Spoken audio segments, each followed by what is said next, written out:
Hello everyone. सो आज हम करने वाले हैं इम्पोर्टेंट क्वेश्चन ऑपरेशन रिसर्च के। मैं इस वीडियो को दो पार्ट में डिवाइड करूँगा। काफ़ी बड़ी वीडियो होने वाली है ये, सो इसको दो पार्ट में हम करेंगे। सो स्टार्ट करते हैं। तो पहला है nature of operation research. Operation research का नेचर कैसा होता है? ये साइंटिफिक अप्रोच होती है जिसमें हम डिसीजन मेकिंग में इसको यूज़ करते हैं। Scientific approach to decision making. इसमें हम मैथमेटिक्स, स्टैटिस्टिक्स और लॉजिकल थिंकिंग का यूज़ करते हैं। और इसका जो फोकस रहता है ऑपरेशन रिसर्च का, focus is on finding the best solution, deals with complex problem involving many variables, applied in real life areas like business, transport and military. It is an interdisciplinary in nature. Example, a company decide how many products to produce to get maximum profit. ये एक problem है, इसको solve करने के लिए, इसका decision बनाने के लिए हम किसका यूज़ करेंगे? ऑपरेशन रिसर्च का। ऑपरेशन रिसर्च में हम क्या यूज़ करेंगे? Mathematics, statistics, logical thinking. Definition क्या है ऑपरेशन रिसर्च की? एक सिस्टमैटिक एंड एनालिटिकल मेथड है to solve problem, helps in taking the best decision under given conditions. इसकी एक सिंपल सी डेफिनेशन आप क्या लिख सकते हो? Operation research is the use of scientific method for decision making.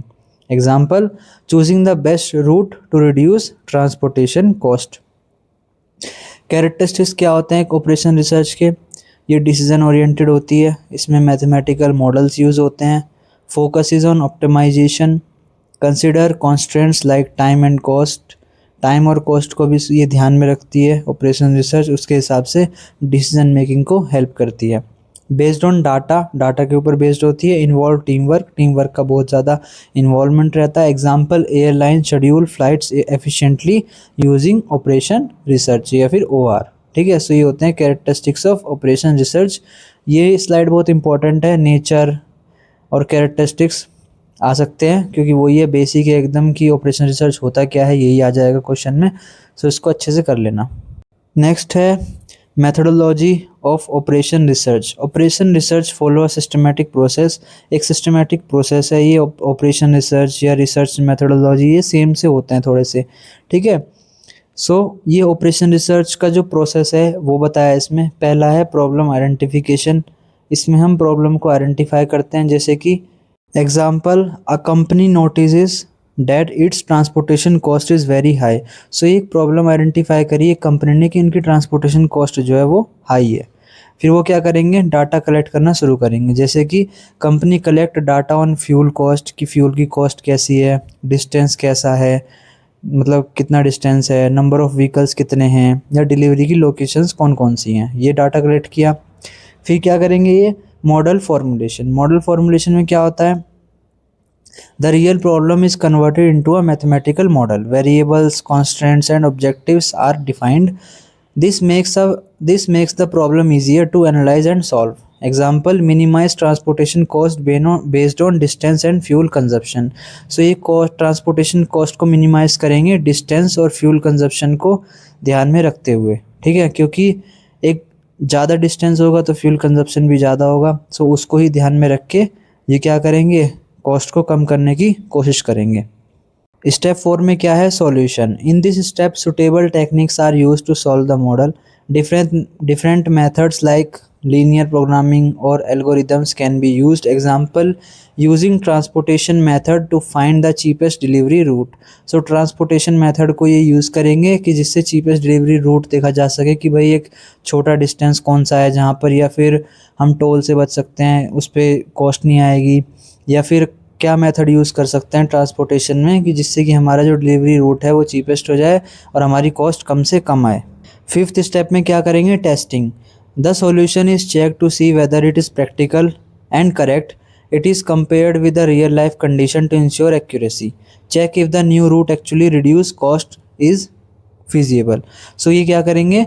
नए रूट के अकॉर्डिंग देखेंगे कि भाई वहाँ से कॉस्ट रिड्यूस हुई है या नहीं हुई है, उसको टेस्ट करेंगे. और अगर वो हो जाती है तो उसको क्या करेंगे? इम्प्लीमेंट करेंगे. इम्प्लीमेंट करने के बाद कंपनी जो है वो नया रूट यूज़ करना स्टार्ट कर देगी. हो सकता है वो शॉर्टकट हो जहाँ पर ट्रांसपोर्टेशन कम आ रही हो. ठीक है, फ्यूल की कॉस्ट कम आएगी क्योंकि छोटा रूट है वो. सो ये होगा. स्टेप 6 में वो क्या करेंगे? इम्प्लीमेंटेशन कर देंगे. स्टेप 7 में वो क्या करेंगे? मॉनिटरिंग। सो इसमें क्या करेंगे, वो देखते रहेंगे कि जो हमने नया जो प्लान है, जो हमारा रूट है, वो जब इम्प्लीमेंट किया है वो सही में काम कर रहा है। उसको रेगुलरली देखते रहेंगे कि कहीं भाई कुछ टाइम बाद उसमें भी कॉस्ट इंक्रीज़ ना हो जाए, कुछ और चीज़ ना हो जाए। सो एग्ज़ाम्पल जैसे कि company regularly checks transport cost and makes adjustment if needed. So बार बार वो चेक करते रहेंगे कि अभी भी नए रूट के बाद कोई कॉस्ट बढ़ रही है, कहाँ बढ़ रही है, क्या दिक्कत है, उसके हिसाब से वो चेंजेस करते रहेंगे। सो ये होता है पूरा एक प्रोसेस, ठीक है। नेक्स्ट है models in operation research. Models are simplified representations of real life problems. They help in understanding complex situation and finding solution easily. Instead of working on the real system, we study the model to save time and cost. So हम real चीज़ों पे काम ना करके, जैसे कि जब एक पायलट होता है उसको प्लेन उड़ाना सिखाते हैं, सो उसको रियल प्लेन में ना बिठा के एक सिमुलेशन में बिठाते हैं, वो भी एक मॉडल होता है। उससे वो क्या करते हैं, टाइम भी बचाते हैं और कॉस्ट भी बचाते हैं। वरना वो उसको नए प्लेन में सिखाने जाएंगे तो हो सकता है वो कुछ गड़बड़ी कर दे और जिससे कि वो प्लेन क्रैश भी कर जाए, कुछ नहीं पता। सो वो सिखाते हैं सिमुलेशन पे। सो ये भी एक मॉडल है, ठीक है। सो स्टार्ट करते हैं। टाइप्स ऑफ मॉडल्स कौन कौन से होते हैं। पहला है फिजिकल मॉडल। फिजिकल मॉडल क्या होता है, these are real and visible representation of system, they show the structure of a problem in a simple way. जैसे कि एक कोई मैप हो गया, कोई स्मॉल प्रोटोटाइप ऑफ बिल्डिंग हो गया, कि एक छोटी सी बिल्डिंग बना दी, उसका पूरा स्ट्रक्चर बना दिया और फिर वो समझा रहे हैं यहाँ प्रॉब्लम आ रही है, या ये वॉल वीक है, या यहाँ से हम अपना वाटर ड्रेनेज सिस्टम लेके आएंगे। सो वो किससे समझा रहे हैं, मैप के थ्रू समझा रहे हैं, या उन्होंने एक छोटा सा बिल्डिंग का स्ट्रक्चर बना दिया उसमें समझा रहे हैं अच्छे से। क्यों, क्योंकि उसमें अच्छे से समझ भी आता है। सो ये होता है पहला मॉडल ऑपरेशन रिसर्च का। सेकंड है मैथमेटिकल मॉडल। इसमें क्या करते हैं, नंबर्स, वेरिएबल्स, इक्वेशंस का यूज़ करते हैं अपनी प्रॉब्लम्स को रिप्रेजेंट करने के लिए। They are widely used in decision making. जैसे कि प्रॉफिट इक्वल्स टू, हमारी जो रेवेन्यू किया है हमने, टोटल सेल्स करी है, उसमें से आप कॉस्ट माइनस कर दोगे सो आपका प्रॉफिट आ जाएगा। सो इसमें क्या यूज़ किया है, मैथमेटिक्स यूज़ करी है उन्होंने, नंबर्स का यूज़ किया है प्रॉफिट निकालने के लिए। अगर उनका जो प्रॉफिट है वो लॉस आ रहा है, सो ये भी तो एक प्रॉब्लम है कि हमारा लॉस क्यों हो रहा है। उस प्रॉब्लम को फाइंड आउट करने के लिए उन्होंने क्या यूज़ किया, नंबर्स को यूज़ किया, और उसी से अब वो क्या करेंगे, डिसीजन मेकिंग करेंगे। वो ये देखेंगे कि रेवेन्यू, सेल्स के नंबर्स कैसे हैं, कॉस्ट के नंबर कैसे, नंबर देखेंगे बस, कॉस्ट के नंबर कैसे, क्या हमें कॉस्ट करनी चाहिए, कॉस्ट कम करनी चाहिए क्योंकि इसके नंबर ज़्यादा आ रहे हैं एज़ कम्पेयर टू रेवेन्यू, जिसकी वजह से प्रॉफिट हमारा लॉस में कन्वर्ट हो रहा है। सो ये है मैथमेटिकल मॉडल, जहाँ पर मैथमेटिक्स का यूज़ करा जाता है प्रॉब्लम्स को रिप्रेजेंट करने के लिए। मैथ को यूज़ करते कि यहाँ प्रॉब्लम आ रही है, यहाँ प्रॉब्लम आ रही है, ठीक है। जैसे कि रेवेन्यू माइनस सेल्स करके उन्होंने क्या दिखाया, प्रॉफिट आया या लॉस आया, ये उन्होंने क्या दिखाया कि भाई ये है प्रॉब्लम, यहाँ प्रॉब्लम आ रही है, लॉस इतना हुआ है या फिर प्रॉफिट इतना कम हुआ है। सो वो नंबर से बताते हैं। ये होता है मैथमेटिकल मॉडल।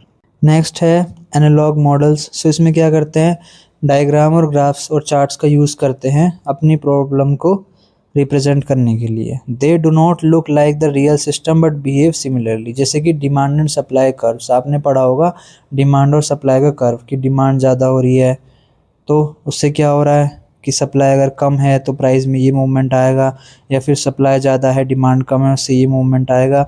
सो ये होता है जिसमें हम डायग्राम का, ग्राफ्स का, चार्ट्स का यूज़ करते हैं अपनी प्रॉब्लम्स को दिखाने के लिए और डिसीजन मेकिंग करने के लिए। ये होते हैं एनालॉग मॉडल्स।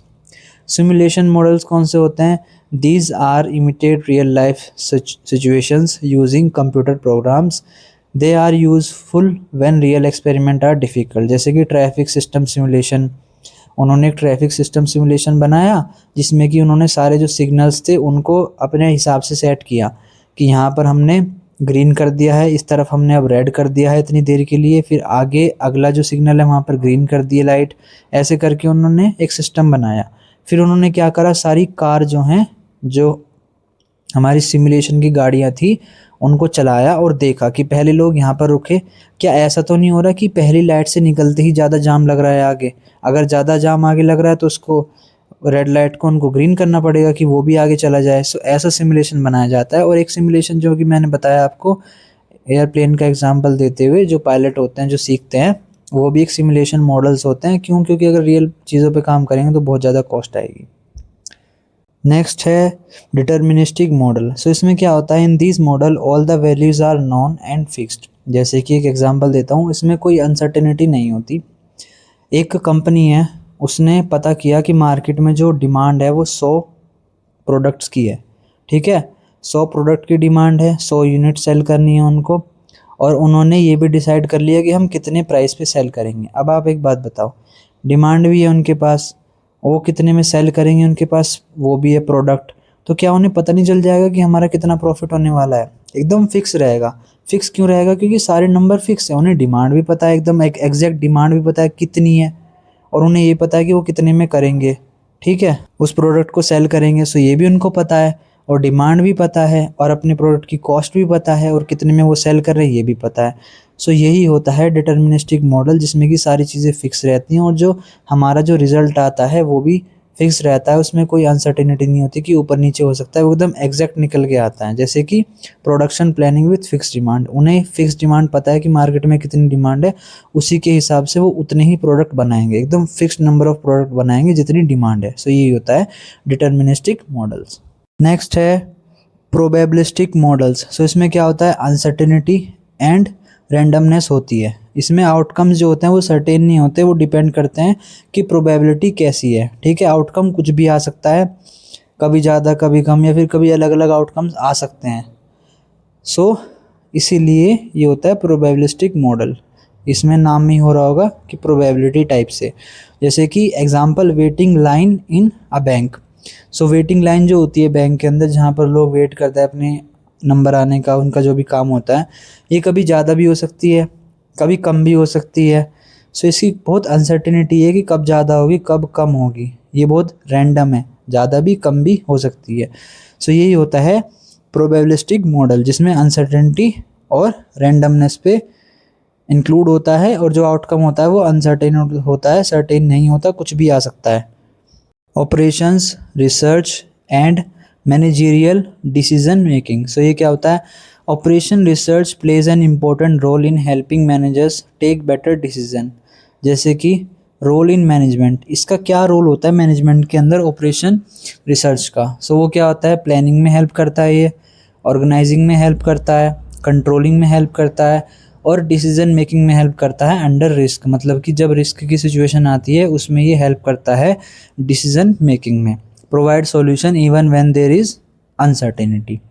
बेनिफिट्स क्या होते हैं इसके, बेटर डिसीजन मेकिंग होती है, रिड्यूस कॉस्ट, कॉस्ट कम करता है, एफिशिएंसी को बढ़ाता है, प्रॉपर यूज़ ऑफ रिसोर्सेज, ये अवॉइड करता है वेस्टेज को, टाइम को, मनी को। जैसे कि मैंने बताया, कॉस्ट और टाइम तो बहुत मेन होता है इसके अंदर, उसको ध्यान में रखता है, इसको अवॉइड करता है कि टाइम की वेस्टेज ना हो, पैसे की वेस्टेज ना हो, या मटेरियल्स की वेस्टेज ना हो। Example, a manager decides the number of workers required in a factory to balance cost and productivity, कि कितने नंबर ऑफ वर्कर्स चाहिए कि हमारी कॉस्ट भी मेंटेन रहे और प्रोडक्टिविटी भी मेंटेन रहे एक फैक्ट्री के अंदर। सो ये होता है ऑपरेशन रिसर्च का रोल मैनेजमेंट के अंदर क्या रहता है और इसके क्या बेनिफिट्स रहते हैं। नेक्स्ट है टेक्निक्स ऑफ ऑपरेशन रिसर्च। क्या क्या टेक्निक होती है ऑपरेशन रिसर्च की? So operation research uses different techniques to solve problem. अलग अलग ये टेक्निक्स होती हैं जिसमें कि जो ऑपरेशन रिसर्च है वो यूज़ करता है इन टेक्निक्स को प्रॉब्लम सॉल्व करने के लिए। पहला है लीनियर प्रोग्रामिंग। इसमें क्या होता है, used to find the best solution when there are limited resources. It helps in maximising profit और minimising cost. So linear programming method जो होता है ये तब काम आता है जब लिमिटेड, बहुत कम रिसोर्सेज होते हैं हमारे पास, और उनसे ज़्यादा से ज़्यादा आउटकम हमें निकालना होता है।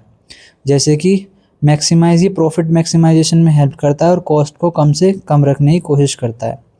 क्यों? क्योंकि हमारे पास कम रिसोर्सेज है तो हमें कॉस्ट को भी कम रखना पड़ेगा और प्रॉफिट को जितना ज़्यादा हो सके उतना रखना पड़ेगा। बेसिक सा बस यही है, ज़्यादा आपको इसमें लिखने की नीड नहीं है। अगर आ जाता है टेक्निक्स ऑफ ऑपरेशन रिसर्च तो ये 3-4 लिख लेना, और भी करा दूंगा मैं आगे, आपका काम हो जाएगा। बस बेसिक सा लिख देना, यही होता है, और 1-2 पॉइंट खुद से ऐड कर देना। So example, choosing the best combination of product to produce, कि जैसे कि कंपनी के अंदर सबसे ज़्यादा जो प्रोडक्ट उनके बिकते हैं उनको वो चूज़ करेंगे कि भाई इनको चूज़ करते हैं, इनमें क्या होगा, रिसोर्सेज भी कम जाएंगे, कॉस्ट भी कम जाएगी, और प्रॉफिट ज़्यादा से ज़्यादा होगा। क्यों? क्योंकि इनकी डिमांड ज़्यादा रहती है। नेक्स्ट है ट्रांसपोर्टेशन प्रॉब्लम। सो ये टेक्निक होती है helps in finding the least cost method of transporting goods.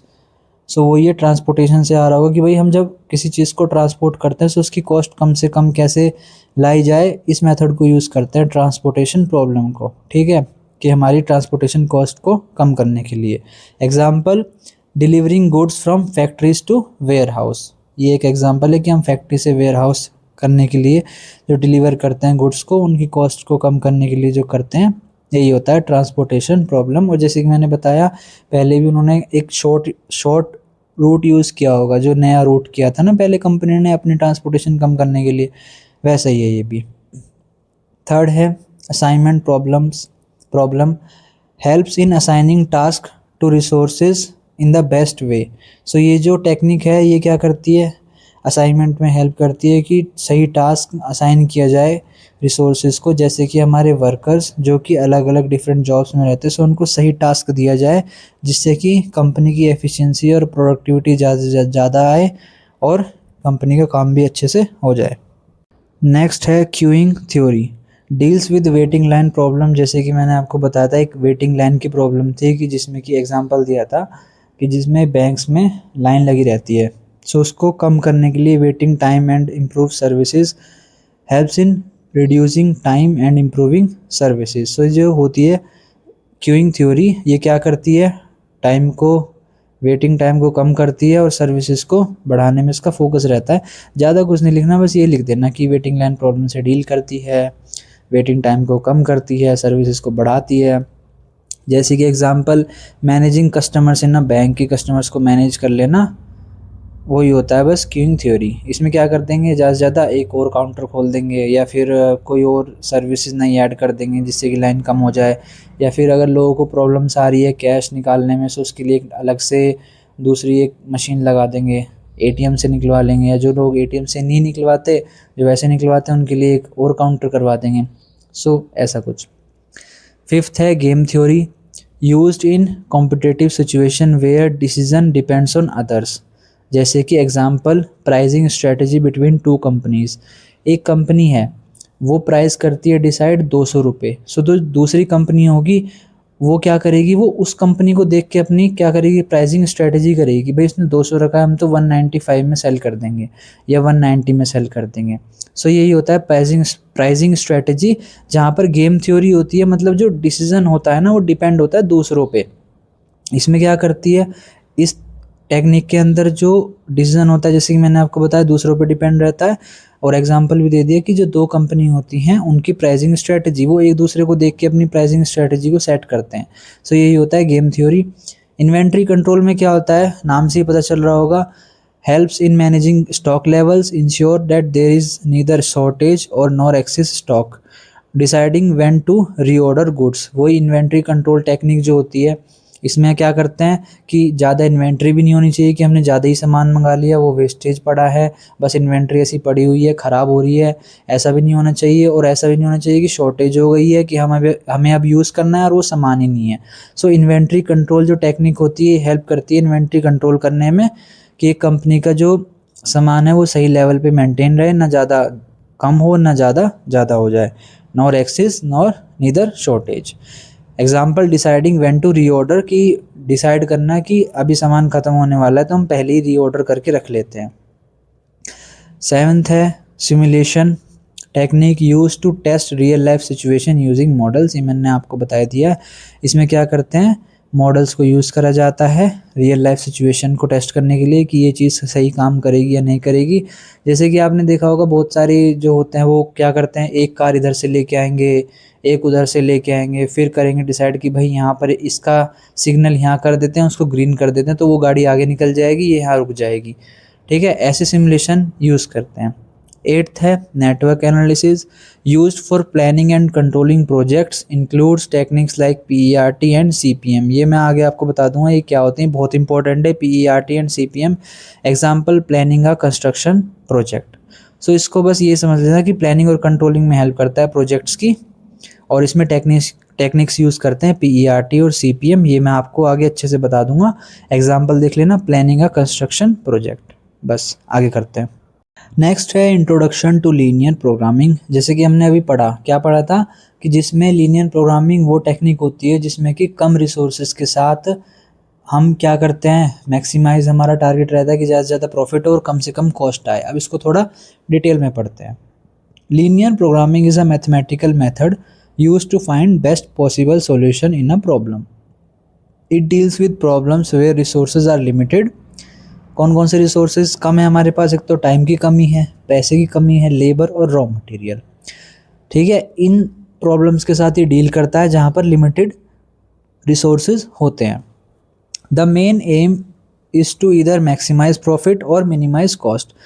Main aim रहता है तो प्रॉफिट ज़्यादा कर दे या कॉस्ट कम कर दे, और कॉस्ट अगर कम कर देंगे तो प्रॉफिट अपने आप थोड़ा बहुत ज़्यादा हो ही जाएगा। It uses linear relationships meaning variables are in first degree only. ये मैं थोड़ा बताऊंगा आगे जब क्वेश्चंस आएंगे। It consist of 3 main part: decision variable, objective function, constants. The solution obtained is called the optimal solution. It assumes certainty meaning all data is known and fixed. It is widely used in business, industries, and economics. Example: a company wants to decide how many units of two products to produce to get maximum profit with limited raw materials. So अभी के लिए आप यही समझो कि एक linear programming जो होता है वो क्या होता है, बेस्ट सॉल्यूशन फाइंड आउट करना होता है। ठीक है, लिमिटेड, इसमें ये किस पे काम करती है, लिमिटेड रिसोर्सेज पे, जैसे कि टाइम, मनी, ये सब। इसका मेन एम क्या होता है, प्रॉफिट को मैक्सिमाइज करना, कॉस्ट को मिनिमाइज करना। It uses linear relationship meaning variables are in first degree only.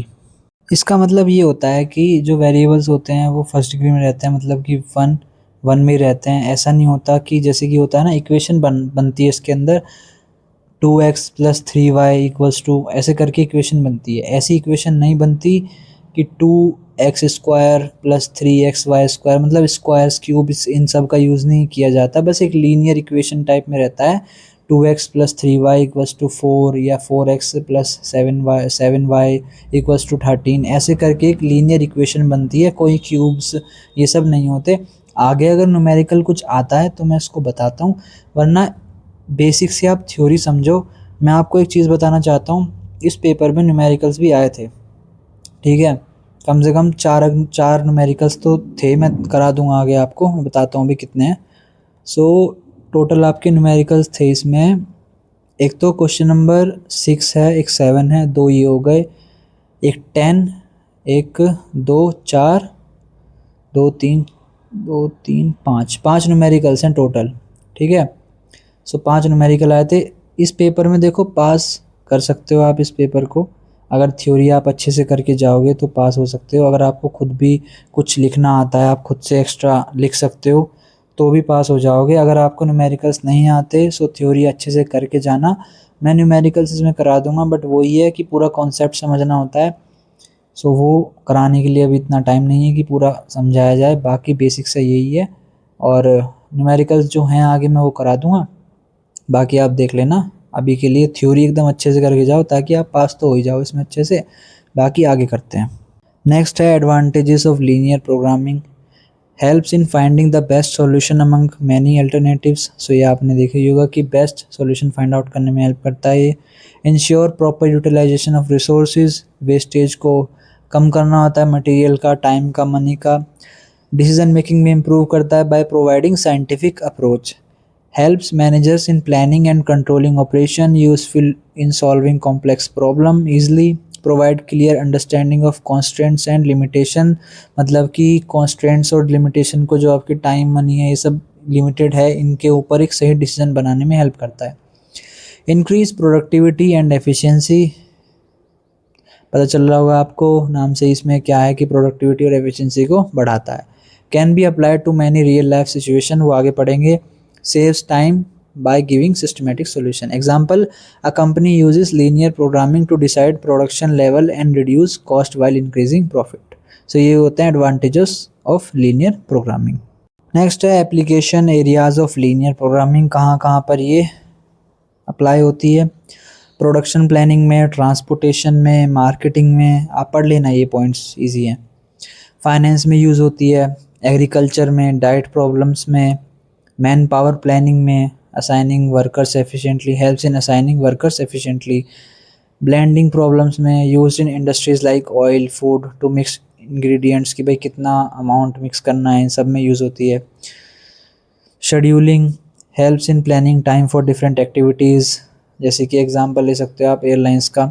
Example, a farmer decide how much land to allocate for wheat and rice to earn maximum profit, कि भाई कितनी wheat को जानी चाहिए land, कितनी rice को, ताकि वो मैक्सिमम से मैक्सिमम प्रॉफिट अर्न कर सके। सो यही होते हैं एप्लीकेशन एरिया जहाँ पर ये लीनियर प्रोग्रामिंग अप्लाई होती है, एप्लीकेशन इसकी होती है। नेक्स्ट है LPP प्रोग्रामिंग फॉर्मुलेशन। इसका मतलब क्या होता है कि किसी भी जो रियल लाइफ प्रॉब्लम को आप कन्वर्ट करते हो मैथमेटिकल फॉर्म में, उसको आप मैथमेटिकली लिखते हो, उसको LPP प्रॉब्लम फॉर्मुलेशन बोलते हैं। जैसे कि identify decision variable, these represent unknown quantities to be determined. Second है define objective function, this is the goal to maximise और minimise profits. Identify constraint, these are restriction like availability of resources. So LPP problem formulation में हम क्या करते हैं, identify करते हैं गोल को कि मैक्सिमाइज करना है या मिनिमाइज करना है, कॉस्ट को मिनिमाइज करना है या प्रॉफिट को मैक्सिमाइज करना है। पहले हम डिसीजन वेरिएबल्स को फाइंड आउट करते हैं कि भाई जो भी, कि हम उसको लिखेंगे कैसे मैथमेटिकली।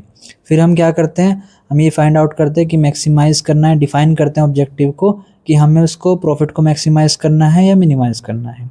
थर्ड में हम क्या करते हैं, आइडेंटिफाई कॉन्स्ट्रेंट्स, मतलब कि हम उन चीज़ों को फाइंड आउट करते हैं जो लिमिटेड रिसोर्सेज हैं, जैसे कि टाइम, लेबर, मनी, ये सब। फिर हम क्या करते हैं, राइट मैथमेटिकल इक्वेशन, फिर हम उसको जो हमारी कंडीशंस होती है, जो हमारी प्रॉब्लम्स होती हैं, उनको हम इक्वेशन में या इनइक्वालिटीज़ में, इनक्वालिटीज़ में कन्वर्ट करते हैं। फिफ्थ है add non negative condition, decision variable can not be negative. Check correctness, ensure model represent real problem properly. So last में हम उसको चेक करते हैं कि प्रॉब्लम जो है वो रियल है कि नहीं। अब एग्जांपल के थ्रू समझाता हूँ, आई होप आपको समझ में आ जाए। अगर नहीं आता सो कोई नहीं, आप इस चीज़ पे ज़्यादा वो मत लेना कि हमें समझ नहीं आया, ये मैथमेटिकली चीज़ है पूरी, इसको समझाना ही एक बहुत बड़ी बात है मेरे लिए, देखता हूँ हो पाता है कि नहीं। सो पहला है, सबसे पहले हम लेते हैं डिसीजन वेरिएबल। मान लेते हैं कि एक्स एंड वाई जो हैं वो दो प्रोडक्ट हैं जिन्हें कंपनी बनाती है, ठीक है, जिसमें एक्स और वाई लिखे हुए हैं, वो दो प्रोडक्ट हैं जो कंपनी बनाती है। अब आता है ऑब्जेक्टिव फंक्शन, मतलब हमारा गोल क्या है। यह गोल है प्रॉफिट को मैक्सिमाइज करना, ठीक है, हमारा क्या गोल रहता है कि हम प्रॉफिट को मैक्सिमाइज करें। तो इक्वेशन क्या बनेगी, z equals to 5x plus 3y। अब बात करते हैं कॉन्स्टेंट्स की, मतलब कि रिसोर्सेज जो हैं वो लिमिटेड हैं, जैसे कि 2x plus Y less than और इक्वल टू 10, ऐसे लिखा जाता है ये 2x plus Y less than और इक्वल टू 10। उसके बाद क्या हो गया, x plus 2y less than और इक्वल टू 8। और लास्ट कंडीशन क्या बनेगी, x and y greater than और इक्वल टू 0। मतलब कि आप ये समझो कि जो प्रोडक्शन है वो कभी नेगेटिव नहीं हो सकता। सो सिंपल शब्दों में अगर मैं आपको बताऊं, सो हमें x और y की ऐसी वैल्यू फाइंड आउट करनी है जिसमें हमारा प्रॉफिट जो है वो मैक्सिमम आ जाए, ठीक है। x और y में ऐसी वैल्यू पुट करनी है कि हमारा जो प्रॉफिट है वो मैक्सिमम आ जाए। और लिमिटेड कॉन्स्टेंट क्या है, लिमिटेड रिसोर्सेज कौन से हैं, वो 10 है, 8 है। 2x plus Y less than और equal to 10, x plus 2y less than और इक्वल टू 8। मैं कोशिश करूँगा कि, मुझे लगता है आई थिंक आपको ये समझ नहीं आया, इसको छोड़ो, आगे न्यूमेरिकल करते हैं। न्यूमेरिकल में हो सका तो मैं समझा दूँगा। बाकी इस जो सब्जेक्ट है आपका, इसमें यही प्रॉब्लम है कि जो टॉपिक्स हैं वो थोड़े न्यूमेरिकल टाइप भी हैं, बट जो थ्योरी है वो मैं आपको बता ही रहा हूँ। और न्यूमेरिकली जो कॉन्सेप्ट है इनको आपको पूरा ऊपर से समझना पड़ेगा पहली यूनिट से, जो कि मुश्किल है हर एक चीज़।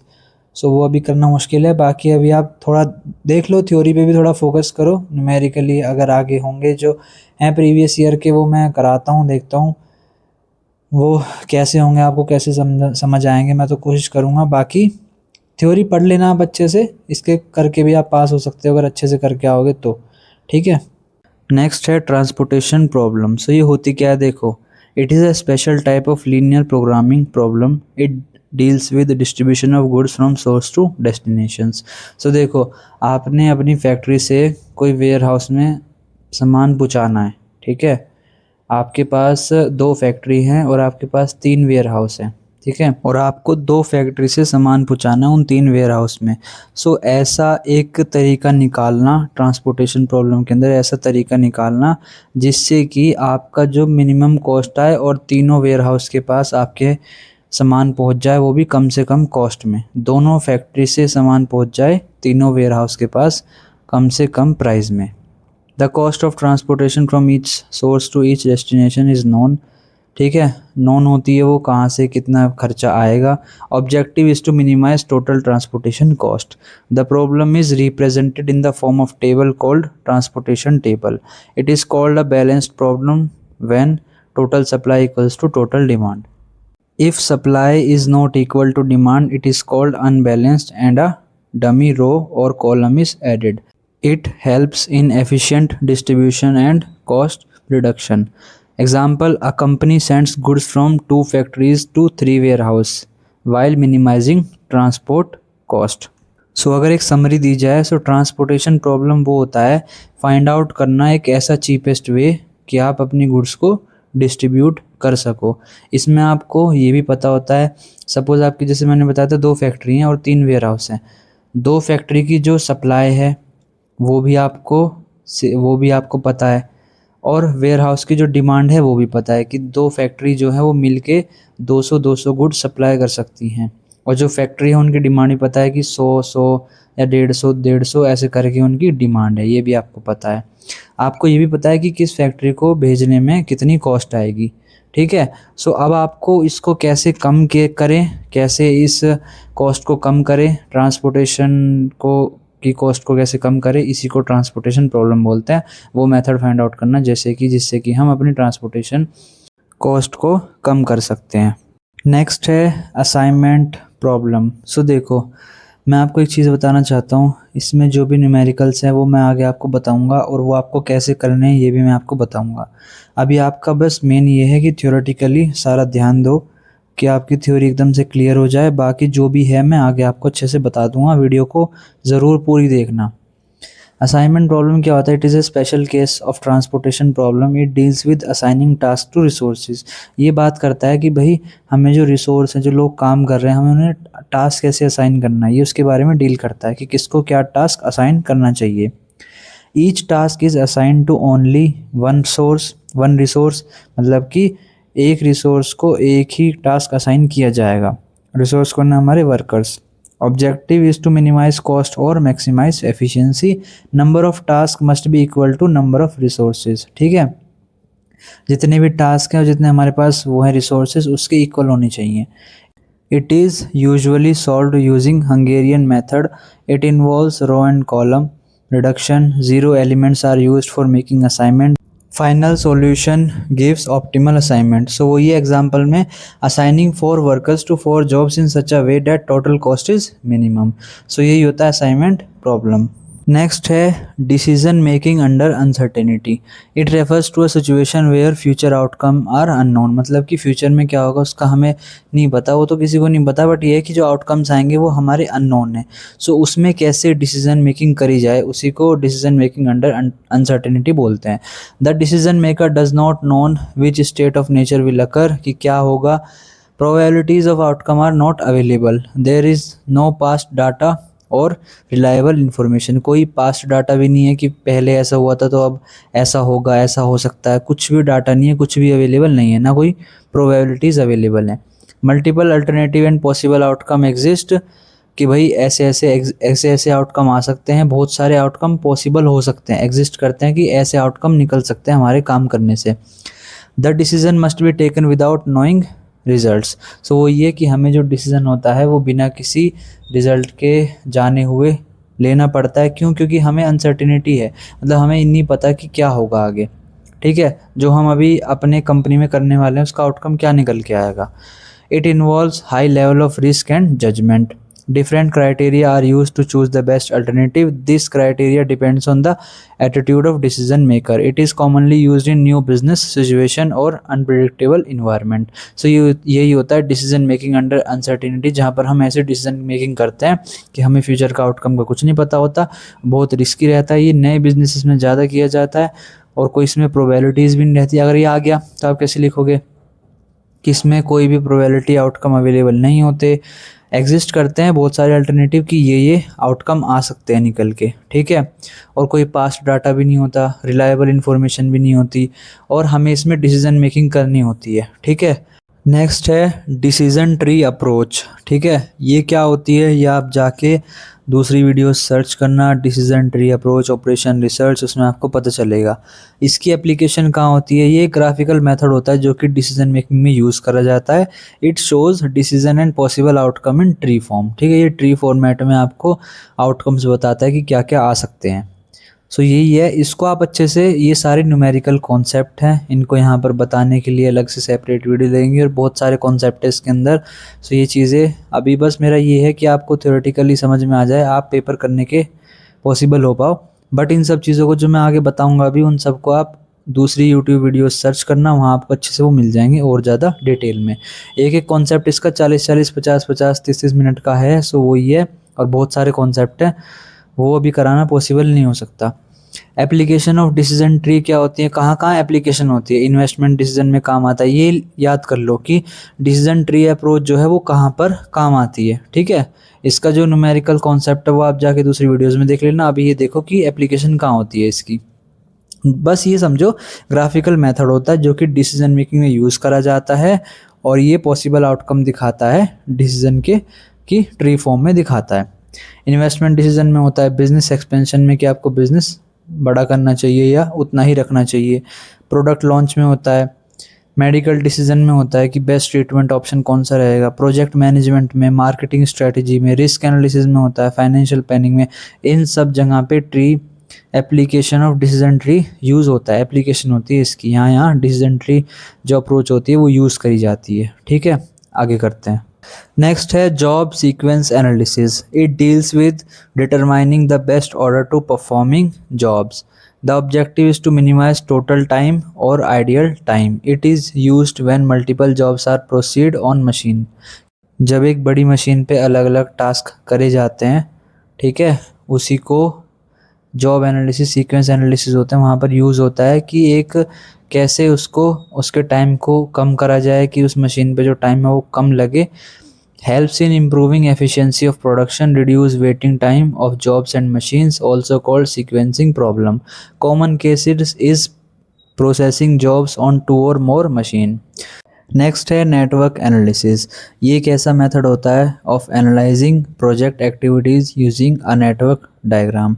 सो वो ये कि आपको एक नेटवर्क एनालिसिस में क्या करते हैं कि एक प्रोजेक्ट होता है, उसे कैसे प्लान करना है, उसे कैसे एग्जीक्यूट करना है, कितने टाइम में वो प्रोजेक्ट कंप्लीट करना है, क्या क्या उसमें स्टेजेस होंगे, ये सारी चीज़ें डिज़ाइन करने का काम किसका होता है, नेटवर्क एनालिसिस का होता है। एनालाइज करने का काम होता है। Nodes represent events or points in time. Activities represent task to be completed.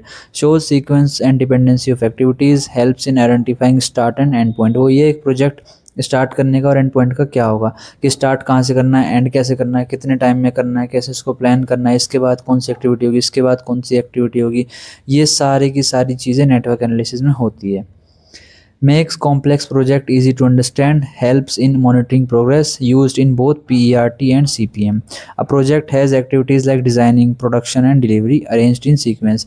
कि आपको एक प्रोजेक्ट है, उसको डिज़ाइन करना है, उसका प्रोडक्शन करना है, उसकी डिलीवरी करनी है। सारे प्रोजेक्ट को एक सीक्वेंस में अरेंज करना, इसको एनालाइज करना, कैसे कब क्या करना है, कितने टाइम में टास्क पूरा होना चाहिए, कितने टाइम में ये प्रोजेक्ट पूरा हो सकता है, ठीक है। ये सारी चीज़ें कौन करता है, नेटवर्क एनालिसिस।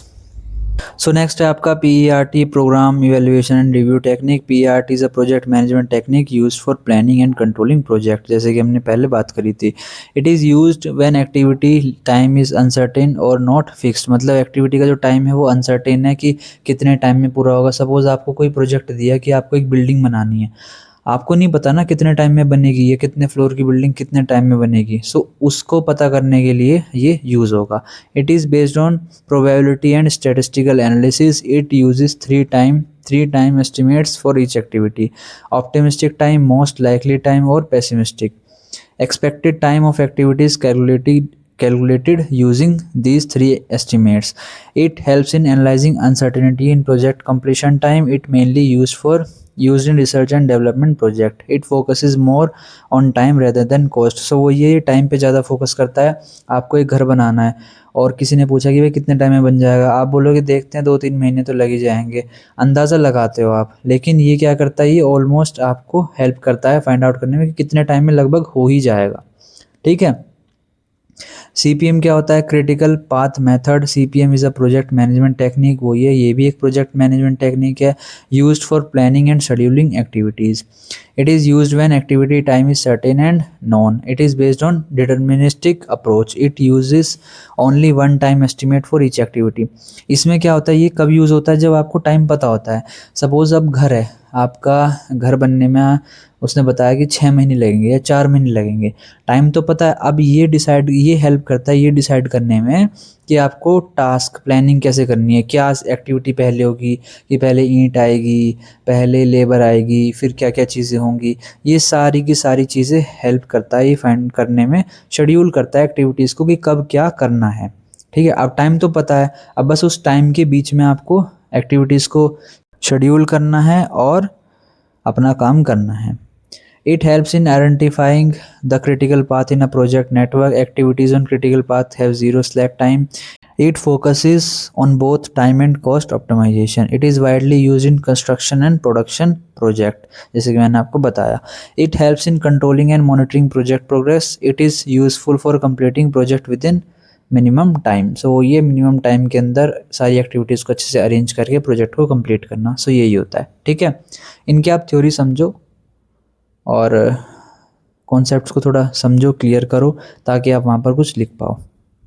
सो ये तो थे आपके कुछ थ्योरेटिकल कॉन्सेप्ट, इसमें कुछ न्यूमेरिकल भी थे, कुछ ही कम थे, बाकी सारा थ्योरेटिकल कॉन्सेप्ट था। अब आपको करना क्या है, देखो इसमें जो आपकी सिलेबस है, इसमें आपकी पहली यूनिट मैंने करा दी है। ठीक है, दूसरी में लीनियर प्रोग्रामिंग, ये पूरी आपकी एडवांटेजेस ऑफ लीनियर प्रोग्रामिंग, ये सारे कुछ इसमें न्यूमेरिकल क्वेश्चन है। सेम ही चीज़ यूनिट 3 में है। ठीक है, यूनिट 4 में डिसीजन मेकिंग अंडर अनसर्टेनिटी, ये मैंने आपको कराए हैं। बाकी इसके अंदर जो भी है डिसीजन ट्री अप्रोच भी थोड़ी सी बताइए और इसकी एप्लीकेशन, और सारे जो आपके ये हैं ये न्यूमेरिकल्स हैं। ठीक है, न्यूमेरिकल कॉन्सेप्ट। अब आपको करना क्या है, देखो आपको जो मैंने कराया है ये तो अच्छे से कर लेना है, सारे थ्योरेटिकल कॉन्सेप्ट जो हैं जो मैंने आपको बता दिए हैं।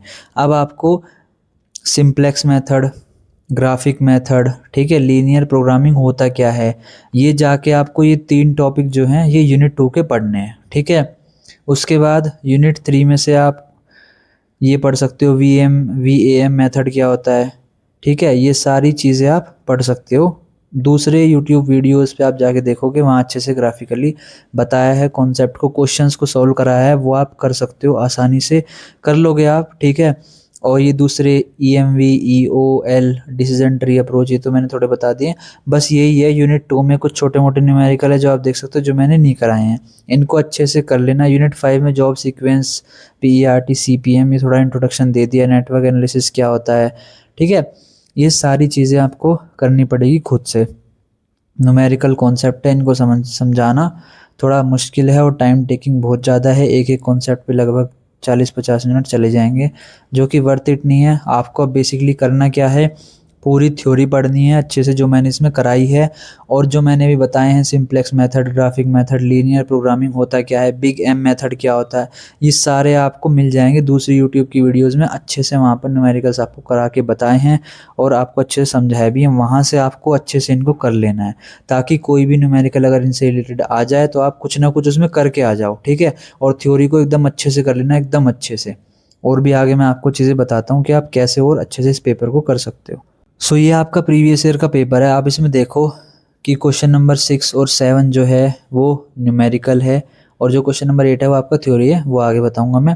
क्वेश्चन 1, 2, 3 देखो, 4, 5 देखो, ये आपके हो गए थ्योरी हो गई, ठीक है। तो 15 मार्क्स तो आपके यहाँ से हो जाएंगे। इनको अच्छे से करना, मैंने जो बताया थ्योरेटिकल कॉन्सेप्ट आपको अच्छे से करने ही पड़ेंगे, अच्छे से समझने पड़ेंगे, ठीक है। और जो क्वेश्चन 6 या 7 है, इनके क्वेश्चंस आपको मिल जाएंगे पहले से ही आपके करे हुए, आपको दूसरे यूट्यूब चैनल्स हैं वहाँ पर कराए गए हैं, वहाँ आप जाके बस कॉन्सेप्ट का नाम लिखना और उससे रिलेटेड आपको क्वेश्चंस मिल जाएंगे। और एक चीज़ याद रखना, LPP लीनियर प्रोग्रामिंग जो है वो आपका बहुत इम्पोर्टेंट है, ठीक है। वो बहुत ही ज़्यादा इम्पोर्टेंट है, वो आएगा पक्का। सो उसको अच्छे से कर लेना आपको होती है, क्यों? क्योंकि पूरी एक यूनिट है, उससे रिलेटेड जो भी आपके क्वेश्चंस हैं वो भी आपको अच्छे से करने हैं। अब आप ये देखो कि 15 मार्क्स तो आपके पहले से ही कंफर्म हो गए, ठीक है। अब आपको सपोज 6 और 7 क्वेश्चन नहीं आता, आपने 8 क्वेश्चन कर दिया, ठीक है। 8 में आपको 7.5 मार्क्स मिल गए, ठीक है, या कम भी मिले, एक तरीके से आपने 20 मार्क्स तक का कर लिया। उसके बाद क्वेश्चन नंबर जो 9 है वो आपका क्या हो जाएगा, थ्योरी हो जाएगा, ये कर सकते हो आप। और क्वेश्चन नंबर 12 भी हो जाएगा। सो बात ये है कि आप पास तो हो सकते हो, ठीक है, थ्योरी से आप पास हो सकते हो, बट आपको खुद से न्यूमेरिकल की प्रैक्टिस करनी पड़ेगी। जैसे कि इसमें आप देख सकते हो क्वेश्चन नंबर 10 आपका सिंप्लेक्स मेथड का है, ठीक है। ये क्वेश्चन कैसे सॉल्व होगा ये आप देखना, और जाके जो दूसरी यूट्यूब वीडियोस हैं वहाँ डालना। बस सिंपल आपको ये लिखना है सिंप्लेक्स मेथड क्वेश्चन, या फिर LPP लीनियर प्रोग्रामिंग मेथड्स जो हैं ये आपको देखने पड़ेंगे, ठीक है। वहाँ से आप न्यूमेरिकल्स की प्रैक्टिस कर सकते हो। अब इसमें देखो क्वेश्चन नंबर जो आपका 11 है वो न्यूमेरिकल हो जाएगा, 12 आपका थ्योरी हो जाएगा। सो आपको थ्योरी पे भी पूरा ध्यान देना है। ऑपरेशन रिसर्च होता क्या है, नेचर क्या है, कैरेक्टरिस्टिक्स क्या हैं, एप्लीकेशन कहाँ है इसकी, एडवांटेज डिसएडवांटेज, जितना भी आप ऑपरेशन रिसर्च में पढ़ सकते हो वो करो, ठीक है। सिंप्लेक्स मेथड, और ये हो गया नॉर्थ वेस्ट कॉर्नर रूल क्या होता है, ठीक है। ये सारी चीज़ें आपको पढ़नी पड़ेंगी। और PERT network and compute critical path and it's duration, ये सारी चीज़ें आप जाके देखो। इनके न्यूमेरिकल्स हैं, इनको कराया है दूसरे यूट्यूब चैनल्स ने कवर किया है, वहाँ जाके आप इनको अच्छे से देखो, थोड़ा बहुत देखो, आधे आधे घंटे की वीडियोस हैं। और इस पेपर को हल्के में मत लेना, अच्छे से करके जाना, न्यूमेरिकल्स की तो प्रैक्टिस कर लेना इन मेथड्स की। और थ्योरी तो आपको अच्छे से करनी है, ये समझ के चलना कि थ्योरी पूरी अच्छे से करनी है। आप खुद सोचो कि अगर आपको थ्योरी अच्छे से आती है तो 30 नंबर तो आपके, 30 नहीं तो 20 नंबर तो आपके सेक्शन C से मिल गए, 10 नंबर आपके सेक्शन A से मिल गए, और 5 नंबर आपके वहाँ से मिल गए। पास तो हो ही जाओगे आप, बस ये है कि अच्छे से करके आना। अब सपोज जैसे आपको नहीं आता कि क्वेश्चन 10 में करना क्या है, आप कुछ मत करो, आप बस अच्छे से इसमें थ्योरी लिख दो कि सिंप्लेक्स मेथड होता क्या है, थोड़ा थोड़ा एक्सप्लेन कर दो, थोड़ा आप न्यूमेरिकल को लिख दो, और इसको अच्छे से अगर आप इसका न्यूमेरिकल देखोगे तो आप कर पाओगे अच्छे से, कुछ ना कुछ तो नंबर मिल जाएंगे। अब इसमें क्वेश्चन नंबर 13 है, ये भी एक न्यूमेरिकल है, इसमें पूछा है PRT नेटवर्क के बारे में। सो PRT नेटवर्क होता क्या है, PRT क्या होता है, उसको थोड़ा और एक्सप्लेन कर दो, एक पेज पे आपका क्वेश्चन बना दो, और थोड़ा इनको न्यूमेरिकल्स को समझने की कोशिश करो, ताकि आपको कुछ तो मार्क्स मिल जाए, 1 या 2 नंबर मिल जाए, कुछ तो हो, ठीक है। सो ये अच्छे से करके आना। थ्योरी जो मैंने कराई है उसको अच्छे से कर लेना एकदम अच्छे से, और न्यूमेरिकल्स को आप दूसरे चैनल्स पे जाके देखो, वहाँ पर आधे आधे घंटे की 40-40 मिनट की वीडियोज़ हैं एक एक न्यूमेरिकल की, उसको समझो कैसे कराए गए हैं, क्या टॉपिक्स हैं, ठीक है। बाकी आज की वीडियो में इतना ही। मैंने सच में कोशिश करी है कि जितना आपको मैं समझा पाऊँ, जितना हो पाए। आप अगर ये चीज़ यूज़ करोगे जो मैंने बताया है, थ्योरी अच्छे से करोगे और ये न्यूमेरिकल्स दूसरी जगह से प्रैक्टिस करोगे, आप अच्छे से पेपर को पास कर लोगे, ठीक है। और बिल्कुल भी हल्के में मत लेना इस पेपर को, दूसरों को आप आराम से कर सकते हो, इसको हल्के में मत लेना, ठीक है। अच्छे से करना। बाकी मिलता है अगली वीडियो में, तब तक के लिए थैंक यू, बाय, और आपके एग्ज़ाम्स के लिए बेस्ट ऑफ लक।